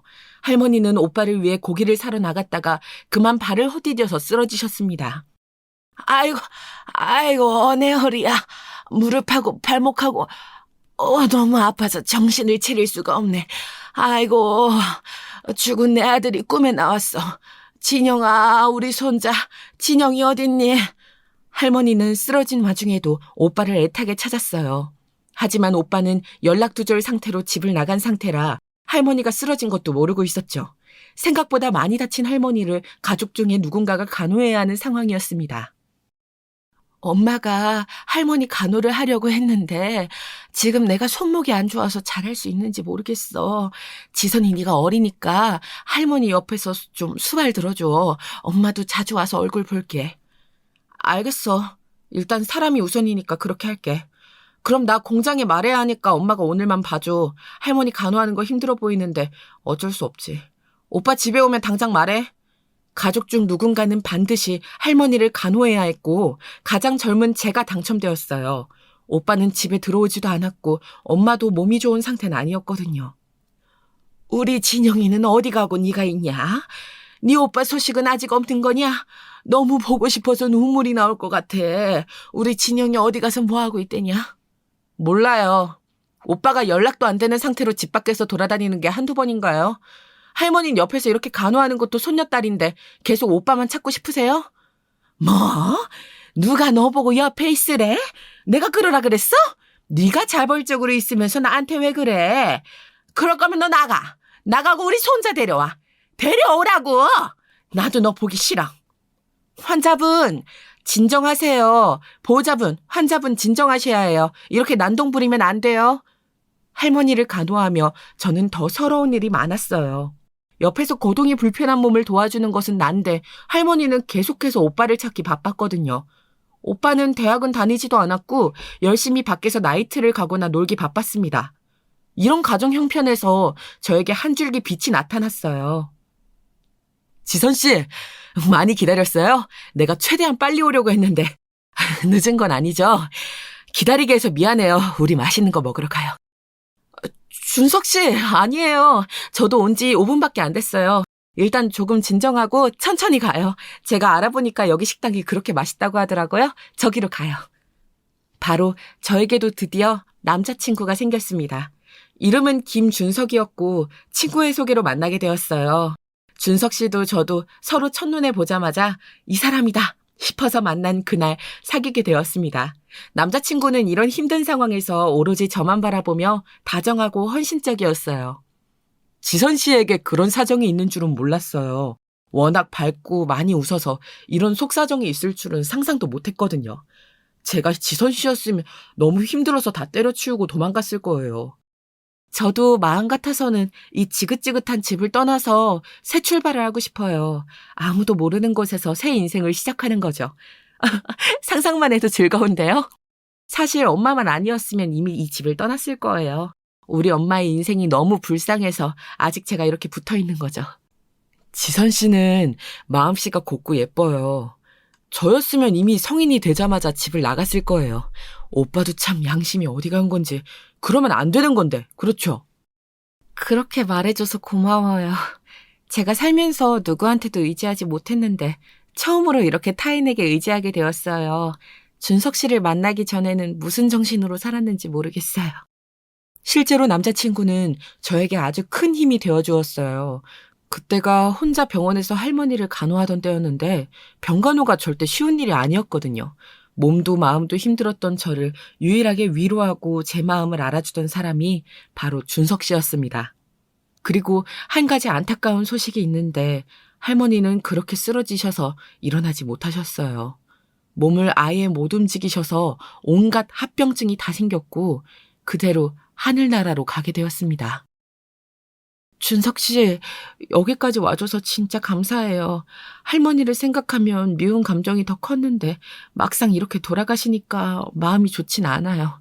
아빠도 그렇고 집안 어른들이 돌아가시는 게 저한테는 힘든 일이에요. 할머니가 미웠는데 왜 슬플까요? 가까운 사람이 죽는다는 것은 언제나 슬픈 일이에요. 다시는 못 보게 되는 거잖아요. 마음 잘 추스르시길 바랄게요. 그런데 혹시 저분이 오빠 맞아요? 네, 맞아요. 할머니가 돌아가셨다고 연락하니 집에 왔더라고요. 어디서 싸움을 하고 돌아다니는지 얼굴에 피딱지가. 소개하기 부끄럽지만 가서 인사하실래요? 준석 씨는 할머니의 장례식장에도 와주었어요. 오빠는 상주 노릇을 제대로 하지 않고 본인 친구들과 술을 마시기 바빴습니다. 그런 오빠 대신 장례식장 일을 나서서 했던 것은 바로 준석 씨였어요. 지선아, 네가 남자 하나는 정말 잘 만났다. 저런 사람하고 결혼해야 고생을 하네. 알지? 우리 딸 남편이 저 사람이라고 생각하니까 엄마는 마음이 놓여. 엄마는 그런 준석 씨를 보고 저에게 꼭 놓치지 말라고 하셨죠. 실제로 할머니 장례식이 끝나고 허무함에 힘들어하던 저를 준석 씨는 많이 위로했어요. 그러면서 진지하게 청혼했습니다. 나 준석 씨한테 청혼받았어. 시부모님들도 너무 좋은 분들이셔. 내가 인사 갔더니 복덩이라고 부르시더라. 엄마, 나 먼저 결혼할게.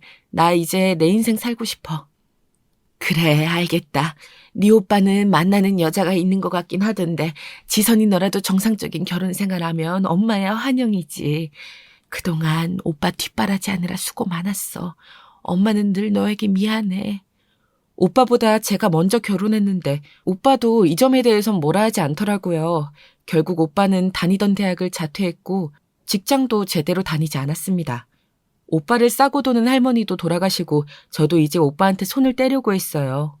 다행히 우리 시부모님은 저를 아주 예뻐하셨습니다. 제가 제대로 된 사랑을 받지 못했었는데 시부모님의 넘치는 사랑을 받으며 제 성격도 많이 바뀌었어요. 지선아, 저번에 보니까 지선이가 갈비찜을 잘 먹길래 내가 시장에 사서 좋은 고기를 사서 만들었어. 우리 며느리 몸이 항상 우선이니까 잘 챙겨 먹고 혹시라도 김치나 다른 반찬 떨어지면 말해. 알겠지? 아가, 용돈이다. 매번 우리 아들 집에서 잘 챙겨줘서 고마워. 우리 집에 복덩이야. 혹시라도 물건이나 돈이 더 필요하면 언제든지 말하렴. 제가 다른 복은 몰라도 시댁과 남편 복 하나는 타고났거든요. 마치 어린 시절을 보상받는 기분이었습니다. 한동안 오빠도 사고를 치는 게 줄어들어서 신혼 때는 유일하게 제 인생에 평화가 찾아왔었어요. 어머, 그게 정말이야? 우리 딸이 드디어 임신하다니. 지선이 네가 엄마가 되는 거야? 내 딸이 엄마가 된다고. 엄마 믿기지가 않아. 세상에. 벌써 4개월이라고? 어머, 웬일이. 엄마는 이제 죽어도 여한이 없어.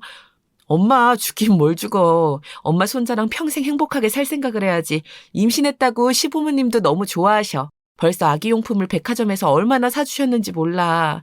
그나저나 오빠는 조용해? 말도 마라. 안 그래도 내가 너 오면 얘기하려 했어.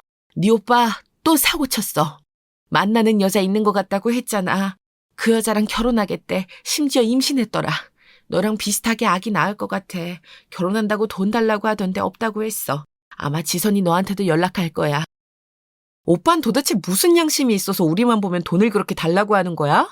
진짜 사람이 어떻게 그래? 나는 미안해서 오히려 돈 벌어서 가져다 줄 것 같은데. 참나. 나 오빠 연락 안 받을 거니까 그렇게 알아. 평화롭던 신혼생활이 지나고 저는 임신하게 되었어요. 제 임신 소식에 시부모님과 친정엄마는 매우 기뻐하셨죠. 그런데 오빠는 그새를 못 참고 또 사고를 쳤더라고요. 엄마의 귀띔이 있어서 저는 오빠에게 연락이 와도 일부러 받지 않았습니다. 오빠가 저한테 연락하는 목적은 오로지 돈이었거든요. 그래서 오빠의 연락은 피한 채로 출산까지 하게 되었습니다. 아가, 지선아, 고생했어. 우리 지선이를 똑 닮은 예쁜 딸이네. 지선이같이 크면 얼마나 좋을까. 아이고, 웃는 것 봐. 아우, 너무 예쁘다. 어머님, 안아보세요. 이렇게 안으시면 돼요. 네, 예쁘죠? 제가 보니까 눈은 남편하고 똑같아요. 예쁜 건 다 우리 지선이 닮았지. 낚느라 고생했어. 안정을 취해야 하니까 어서 누워. 출산하고 역시 시부모님은 저를 잘 돌봐주었어요. 친정엄마가 힘들까봐 일부러 친정에서 조리하지 않고 집에서 했는데 시부모님이 많이 도와주어 다행이었습니다. 그러다 제가 아기를 데리고 친정에 갔는데 저는 너무 깜짝 놀랐어요. 제가 출산하고 조리하느라 정신이 없어서 엄마와 제대로 연락하지 못했는데 웬걸? 집에 갔더니 오빠네 부부가 우리 집에서 산후조리를 하고 있었습니다. 야! 너 애가 도대체 연락을 안 받아. 일부러 내 연락 피한 거야? 진짜 가족이라고는 우리밖에 없는데 이래도 되는 거야? 네 새언니야. 인사해. 결혼식은 나중에 올릴 거야. 같이 살기로 했으니까 이제 가족이야. 오빠, 이게 무슨 짓이야? 우리 엄마 손목하고 허리 안 좋은 거 몰라? 엄마한테 애를 저렇게 다 맡기고 싶어? 네가 그러고도 자식이니? 양심이 어딨어? 나 엄마 걱정해서 일부러 아기 안 맡겼는데 진짜 오빠 너무한다. 뭐? 너 장난해? 말 다 한 거야? 내가 뭘 너무해. 자식 낳아서 대를 잇는 위대한 일을 했는데. 너 그럼 하늘에서 할머니가 보고 욕한다. 제발 하늘에서 봤으면 좋겠어. 오빠는 어렸을 때부터 자기만 알잖아. 엄마 고생하는 거 뻔히 알면서 그러고 싶니? 세연이도 도대체 몇 살이야? 나보다 더 어려 보여. 저 23살이요. 그래도 제가 학년은 위 맞죠? 남편이 그러던데. 아무튼 반가워요. 저는 오빠네 부부를 보고 할 말 잃었어요. 결혼식도 올리지 않고 아기를 낳자마자 집으로 온 오빠도 이해가 가지 않았고 어린 나이에 임신해서 시댁에 사는 새언니도 이해가 가지 않았습니다. 지선아, 너무 그러지 마. 엄마는 괜찮아. 우리 딸 아기 낳느라 고생했어. 엄마가 대신 미안하다. 네 오빠가 갈 곳이 없다 그러는데 차마 내쫓질 못하겠어. 저러고 몇 년 뒤에 분가하기로 했으니까 괜찮아. 오빠가 과연 나갈까? 절대 안 나갈걸. 저러고 그냥 엄마랑 같이 사는 거지. 아이고, 내가 진짜 오빠만 보면 한숨이 푹푹 나와. 어떻게 저렇게 사람이 양심이 없을 수가 있어? 오빠네 부부는 정작 아무렇지도 않게 자기 집처럼 행동했어요. 들어봤더니 새언니는 무슨 어디 노래방에서 만났다고 하더라고요. 당연히 제대로 된 직장에 다니지 않았고 무직이었습니다. 오빠도 어디 불법적인 일을 하는 것 같았는데 정확히 알고 싶은 마음도 들지 않았어요. 아예 오빠네 부부와 엮이고 싶지 않았죠. 그런데 확실히 엄마와 같이 사니까 자꾸 연락이 왔습니다. 지선아, 혹시 남는 기저귀나 용품 있니? 우리가 사려고 했는데 무슨 분유랑 기저귀 값이 이렇게 비싸. 남는 거 있으면 좀 줄래? 미안하다. 사려고 해도 너무 비싸서. 알겠어. 내가 이따 오후에 가지고 집으로 갈게. 오빠는 도대체 자기 자식이 기저귀도 없는데 집에서 뭐 하는 거야? 나가서 막노동이라도 하라 그래. 공장이라도 들어가서 돈을 벌어오라 하라고. 어제 보니까 일하러 나가더라. 그래도 네 오빠 아기 있다고 나름 일하니까 너무 뭐라고 하지는 마. 이따 집에 와서 눈치 주지 마. 알겠지? 엄마가 대신 미안해. 엄마가 대신 미안할 일이 어딨어. 엄마한테 생활비도 안 주지. 내가 엄마한테 몰래 준 용돈들 절대 티내지 마. 그거 알면 또 나한테까지 돈 빌려달라고 하니까. 알겠어. 엄마가 절대 말 안 할게. 이따 오면 엄마가 맛있는 밥 해줄 테니까 먹지 말고 와. 미안하다. 오빠는 나가서 일하긴 했는데 그 벌이가 시원치 않았어요. 막노동으로 일당을 받아도 본인 인생이 힘들다며 술을 자주 마셔서 그 술값으로 나가곤 했죠. 사실 오빠와 새언니만 생각하면 저도 지원해주고 싶지 않았습니다. 그런데 아무 죄도 없는 조카와 우리 엄마를 생각하니 자꾸 돈을 챙겨주게 되더라고요. 여보, 당신한테 너무 미안해. 내가 당신이 이렇게 아버님하고 힘들게 회사 운영하면서 번 돈을 자꾸 친정에 가져다 주잖아. 우리 엄마도 항상 당신에게 고맙고 미안하대. 내가 시댁에 더 잘할게. 너무 고마워. 여보, 나는 괜찮아. 그냥 당신하고 우리 딸이 건강하고 행복하면 그걸로 된 거야. 그리고 우리가 상대적으로 여유 있게 사니까 우리가 베풀자. 남편에게도 한없이 미안하고 고마웠습니다. 시아버지와 남편은 작은 소기업을 운영했는데 새벽부터 나가서 일했거든요. 얼마나 고생하는지 아는 저는 미안한 마음뿐이었어요. 그래서 시댁에 더 잘하려고 애썼습니다. 어머, 지선아, 감동이다. 내 생일이라고 이렇게 직접 케이크를 만들었어? 나 진짜 살면서 이런 거 처음 받아봐. 며느리가 들어오더니 이런 호강도 하고 세상에 눈물이 나오네. 에이, 어머니, 제가 앞으로 더 잘할게요. 그러니까 울지 마세요. 저야말로 결혼하고 인생이 아예 바뀌었어요. 이런 사랑을 받아도 되는 건지 오히려 제가 더 감사해요. 시부모님 생신이 되면 저는 케이크도 직접 만들고 미역국도 끓이고 최선을 다했습니다. 이 밖에도 자주 모시고 여행도 다녔고 시댁 행사가 있으면 절대 빠지지 않았어요. 친정에 얼마나 많은 도움을 주는지 아니까 저도 갚고 싶었죠. 이런 제 속도 모르고 오빠는 심지어 우리 부부에게 돈을 빌려달라고 당당하게 말한 적도 수도 없이 많아요. 오빠는 나한테 돈 빌려달라는 말 말고는 할 말이 없어? 도대체 사람이 왜 그래? 내가 무슨 누르면 돈 나오는 자판기야? 양심이 어딨니? 저번에 내가 준 돈은 어디다 썼어? 나도 남편한테 말하는 거 민망해. 이제 줄 돈 없어. 야, 내가 나 혼자 먹고 사냐? 너는 남편 잘 만나서 호화롭게 사니까 안 그래도 되겠지. 그래, 너 잘났어. 어? 근데 내가 혼자 사냐고. 엄마 모시고 사는 거 몰라? 나도 힘든데 나한테 왜 그래? 오빠, 말 잘했네. 엄마 병원에 데리고 가고 엄마 병원비 결제하는 거 누구야? 그거 다 우리 남편 돈이잖아. 매번 병원에 데려가고 데리고 오는 것도 나야. 새언니 도대체 집에서 뭐 하는데? 혼자 집에서 놀고 먹잖아. 네 새언니가 몸이 안 좋은 걸 어떡하냐? 우리도 다 사정이 있다고. 나라고 이렇게 살고 싶어서 살아? 섭섭하게 왜 이래? 우리 그래도 피를 나눈 남매잖아. 어려울수록 돕고 살아야지. 어린 나이면서 뭐가 그렇게 몸이 안 좋아. 우리 엄마도 몸 안 좋은데 혼자 아기 보고 있잖아. 오빠랑 새언니는 아기 낳아놓고 그렇게 나 몰라라 엄마한테 맡기는 게 말이 된다고 생각해? 아, 몰라. 모른다고. 됐고, 오늘 안으로 나 400만 빌려줘. 아, 급한 거야. 이거 못 갚으면 또 사채업자들 몰라온다고. 이번이 진짜 마지막이니까 제발 한 번만 도와줘. 어? 네 오빠 사채업자한테 맞아 죽어. 제발. 오빠, 그냥 이제 사채업자한테 맞아 죽어라. 나도 더는 힘들어. 아, 왜 이렇게 나를 힘들게 해? 오빠의 돈 부탁은 지긋지긋했어요. 저도 당연히 도와주고 싶지 않았는데 엄마와 같이 사니까 사채업자가 찾아오면 그걸 감당하는 것도 바로 우리 엄마였거든요. 그래서 이를 악물고 돈을 보냈습니다. 그러면서 엄마를 제가 모시려고 준비 중이었어요. 도저히 오빠 부부와 더 엮이고 싶지 않았거든요. 남편과 긴 상의 끝에 엄마를 데려오려고 했고 남편도 다행히 제 편을 들어주었습니다. 그런데 갑자기 어떤 사건이 발생했어요. 어떡해요. 제가 잠깐 시장에 다녀왔는데 어머님이 사라지셨어요. 어머님이 저번에 치매라고 하셨는데 이렇게 빨리 증상이 나빠질 줄은 몰랐어요. 열심히 찾고 있는데 안 보여요. 그게 무슨 소리예요? 그리고 우리 엄마가 치매라고요? 도대체 무슨 일이 있던 거예요? 제가 시부모님 모시고 한 달 여행 다녀온 사이에 이런 일이 발생했다고요?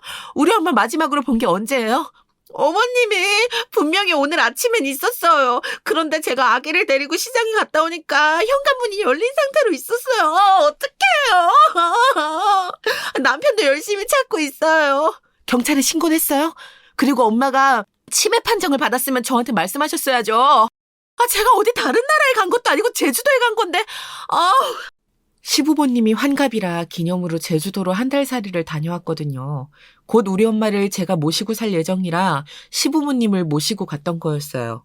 시부모님과 남편과 제주도에서 우리 딸을 데리고 행복하게 지내다 올라왔더니 청천벽력 같은 소식이 들려왔죠. 새언니는 울면서 우리 엄마가 사라졌다고 했는데 심지어 경찰에 신고도 하지 않은 상태였어요. 저희가 계속 순찰하고 돌아다녔는데 도저히 보이지 않아요. 주변 CCTV를 봐도 이게 기묘하게 사각지대에 걸리더라고요. 그래도 포기하지 않고 찾을 테니 따님은 너무 걱정하지 마시고 집에 계세요. 찾으면 바로 연락드릴게요. 네, 선생님들 제발 부탁드려요. 저희 엄마 치매라고 하더라고요. 그래도 얼마 전까지 진짜 멀쩡하셨어요. 그러니까 제발 찾아주세요. 저는 너무 충격적인 소식에 두 발 벗고 엄마를 찾아다녔어요. 그런데 아무리 주변을 몇 번이고 뒤져도 엄마는 나오지 않았습니다. 너무 슬퍼서 밥도 먹지 못하고 잠도 잘 수가 없었어요. 여보, 장모님 걱정이 당연히 되는 거 알아. 그런데 일단 뭐라도 먹자. 뭘 먹고야 장모님 찾으러 다니지. 이렇게 아무것도 안 먹으면 장모님 못 찾아. 내가 사람을 사서 따로 찾고 있으니까 일단 먹자. 여보, 고마워. 우리 엄마 도대체 어디 있는 거야? 미치겠어. 평생 고생만 한 사람인데 이렇게 길을 잃어 행방불명이 된다고? 이제 내가 편하게 모시고 살려고 했는데. 엄마. 너무 슬퍼서 살도 급격하게 빠지기 시작했어요. 도저히 어디 갔는지 알 수가 없었죠. 급한 대로 사람도 구해서 같이 보고 전단지도 제작해서 나누어 주었습니다. 엄마가 자주 가던 미용실도 찾아가고 시장도 몇 번을 뒤졌는지 몰라요. 내가 다 안타깝네. 어떡해. 우리가 발견하면 바로 연락할게요. 얼마 전까지 그렇게 멀쩡하게 웃으면서 다니던 사람인데 어떡해. 엄마의 단골가게 사장님들도 같이 찾는 노력을 해주었어요. 그런데도 나타나지 않더라고요.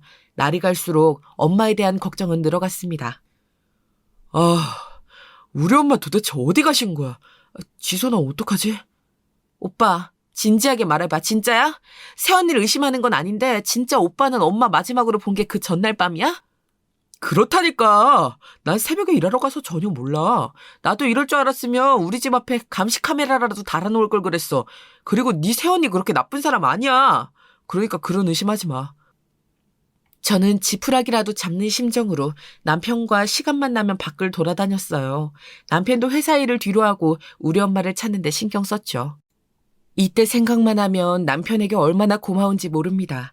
제가 너무 엄마를 생각하니까 꿈에 아빠가 나올 정도였습니다. 딸, 지선아, 네 엄마 살아있어. 조금만 더 기다려. 네 엄마 죽지 않았어. 아빠는 꿈에서 저에게 엄마가 살아있다고 말해주었어요. 식은땀을 흘리며 일어나니 남편이 무슨 일이냐고 묻더라고요. 그날은 뭔가 이상한 기운이 계속 들었어요. 남편과 또 종일 주변을 돌아다니다 집에 왔는데 갑자기 그 순간이었습니다. 띠리링 하는 소리와 함께 제 핸드폰이 울렸어요. 그런데 핸드폰에 뜬 번호는 바로 제 엄마였어요. 사실 제가 엄마에게 이런 일이 일어날 줄 모르고 핸드폰을 하나 더 사준 적이 있어요. 오빠의 연락을 받지 않으려고 몇 년 전에 몰래 엄마랑만 연락하려고 샀던 핸드폰이었어요. 그 번호가 뜨자 저는 소스라치게 놀랐습니다. 엄마, 엄마? 엄마 맞아? 엄마야, 여보세요? 지선아, 엄마야, 엄마, 지선아. 잠시만, 지금 배터리가 없어. 이것도 겨우 몰래 하는 거야. 이 사람들은 내가 핸드폰 몰래 갖고 있는지 몰라. 그게 무슨 소리야? 엄마, 이 사람들이라니 자세히 얘기해봐. 엄마, 내가 얼마나 찾았는지 알아? 엄마, 도대체 어디 있는 거야? 엄마, 내가 시부모님 모시고 제주도 간 사이에 치매 판정 받았다며. 나는 그것도 모르고. 지선아, 엄마 치매 아니야. 그거 다 조작이야. 너희 오빠랑 새언니가 짜고 나를. 시간이 없다. 밖에 누가 있는 것 같아. 엄마가 이거 보낼 테니까 봐. 엄마, 여보세요? 엄마! 엄마는 시간이 없다며 급하게 전화를 끊었어요. 그리고 잠시 후에 제 핸드폰으로 어떤 영상 하나가 도착했습니다. 남편과 저는 둘이 소파에 앉아 영상을 재생했는데 저는 너무 놀라서 핸드폰을 떨어뜨렸어요. 이게 뭐야? 이거 정신병원이잖아. 장모님이 왜 여기 계셔? 여보, 일단 정신 차려봐. 아니, 이게 뭐야? 세상에 이런 일이 있어? 난 충격적이라 믿을 수가 없어. 여기 누가 봐도 정신병원이야, 여보. 이게 말이 돼? 남편의 말대로 엄마가 보낸 영상은 바로 정신병원에 입원한 엄마의 증거 영상이었어요. 환자들은 흰색 환자복을 입은 상태로 움직이지도 못하고 묶여 있었죠. 영상 속에는 엄마가 멀쩡하게 말하는 모습도 있었어요. 선생님, 저 치매 아니에요. 그리고 정신도 멀쩡해요. 아들 말고 딸도 있어요. 딸한테 연락하게 해주세요. 돈도 많이 낼게요. 여기서 꺼내주세요. 제발요. 저 치매 검사 다시 받을게요. 아니요. 이미 아드님하고 며느리가 와서 다 증언하고 돈도 결제했어요. 그러니까 환자분은 여기서 못 나가요. 포기하세요. 저는 진짜 어디 아픈 곳이 없어요. 진짜로 저 정상이에요. 의사 한 번만 보게 해주세요. 우리 딸이랑 전화 한 통만 제발요. 조용히 하세요. 자꾸 그러면 또 묶을 거예요. 아우 시끄러. 영상 속의 엄마는 너무 멀쩡한 상태였어요. 치매라고는 볼 수 없었죠. 엄마는 이 핸드폰을 몰래 몸에 숨기고 여러 영상을 찍은 상태였습니다. 여기가 어딘지 알고 싶었는데 아무리 봐도 주변에 산밖에 없더라고요. 나무만 보이는 영상을 보고 결국 저와 남편은 경찰을 불렀습니다. 세상에 이런 일이. 부모를 이렇게 정신병원에 억지로 넣는 자식들이 요즘 많아요. 등잔 밑이 어둡다고 따님은 이렇게 애타게 엄마를 찾으셨는데 범인은 아들이었네요. 경찰과 함께 정신병원으로 들어가니 엄마가 보였어요. 엄마는 저를 보자마자 오열하기 시작했습니다. 저도 당연히 그런 엄마를 붙잡고 한참을 울었어요. 치선아, 치선아, 아이고 내 새끼, 엄마 치매 아니야. 네 새언니랑 오빠가 다 조작한 거야. 내가 몰래 준 돈을 들켰거든. 그거 달라길래 절대 안 된다 그랬더니 자기들끼리 이렇게 짜고 나를 정신병원에 넣었어. 이게 다 돈 때문이야. 내가 그럴 줄 알았어. 그 미친 인간들. 엄마, 걱정하지 마.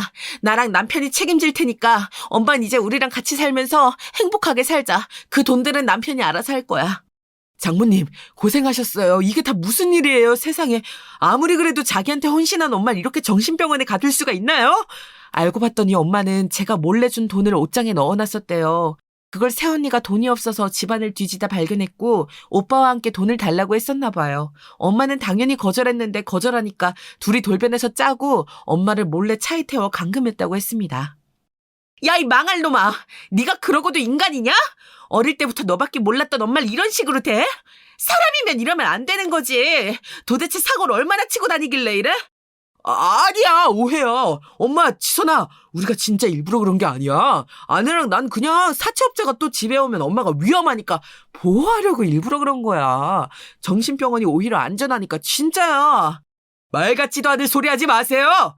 이제껏 가져갔던 모든 것들 돌려받을 거니까 각오하세요. 아내 몰래 제 회사 와서 빌려간 돈들 그거 다 이자까지 합쳐서 받을 테니 그렇게 하세요. 이제 아내도 인연 끊겠다고 하니까 저도 사정 안 봐줍니다. 뭐? 이건 또 무슨 소리야? 오빠, 우리 남편 회사까지 찾아갔어? 진짜 가지가지한다. 이제 우리 살면서 마주치지도 말자. 나는 지긋지긋해. 이제 오빠랑 새언니 이름만 들어도 치가 떨려. 평생 얼굴 볼 생각하지 마. 우리 엄만 내가 알아서 모시고 살 테니 그렇게 알아. 지선아! 잠시만, 내가 미안해, 너 조카를 봐서라도 이러지 마. 우리가 엄마 책임지고 끝까지 모실게, 제발, 잠시만! 저는 오빠와 새언니한테 인간 대 인간으로 정이란 정이 다 떨어졌습니다. 어릴 때부터 온갖 지원이란 지원은 혼자 다 받았으면서 어떻게 저럴 수가 있는지 궁금했어요. 제가 너무 스트레스 받으니까 남편은 본인이 알아서 하겠다며 저에게 엄마를 모시고 제주도에 다녀오라고 하더라고요. 그래서 모든 법 관련해서 남편이 알아서 처리했습니다. 얼마나 든든했는지 몰라요. 지선아, 고맙고 미안해. 엄마가 너한테 해준 것도 없는데 이런 호강을 누리다니. 사돈 댁들도 너무 좋으셔. 나한테 같이 꽃구경 가자고 하더라. 내가 이런 걸 받을 자격이 있는지 모르겠어. 엄마, 지나간 일은 잊고 우리 앞으로 행복하게 살자. 우리 시부모님이야 너무 대단한 분들이시지. 시어머니랑 엄마랑 둘이 내가 같이 여행도 많이 다닐게. 이제 고생 끝이야. 그동안 엄마도 저런 거지 같은 오빠 뒤처리하느라 고생했어. 너무 좋으신 시어머니는 우리 엄마의 사연을 듣고 눈물까지 흘리셨어요. 그러면서 엄마와 함께 꽃구경도 다니고 본인 친구들도 소개해 주셨죠. 덕분에 저는 요즘 아주 행복한 인생을 살고 있답니다. 훌륭하신 시부모님과 멋진 남편, 그리고 우리 사랑스러운 친정엄마까지 한 아파트 단지에서 사는데 얼마나 행복한지 몰라요. 오빠와 새언니는 연락을 아예 하지 않아서 남편에게 소식을 듣고 있습니다. 듣기론 이미 사기죄로 연루가 되어 있어서 지금 둘 다 교도소에 있다고 하더라고요. 평생 그렇게 살라고 하려고요. 신경도 안 쓸 겁니다. 오빠를 생각하면 저는 이제 지긋지긋해요. 엄마가 궁금할까봐 말하자면 둘 다 지금 교도소에 있대. 어떻게 엄마를 그렇게 치매로 둔갑시켜서 병원에 보낼 생각을 했는지 궁금했는데 애초에 사기꾼들이라 그래. 어휴, 나는 이제 아들은 내 자식 아니라고 생각해. 나한테 자식은 너 하나야, 지선아. 우리 딸밖에 없다. 여기까지가 제가 준비한 사연이에요. 쭉 정리하니까 다사다난한 인생을 살았네요. 그래도 지금은 너무 행복해서 다행이라고 생각해요. 들어주셔서 진심으로 감사합니다. 여러분도 행복한 인생 사시길 바랄게요.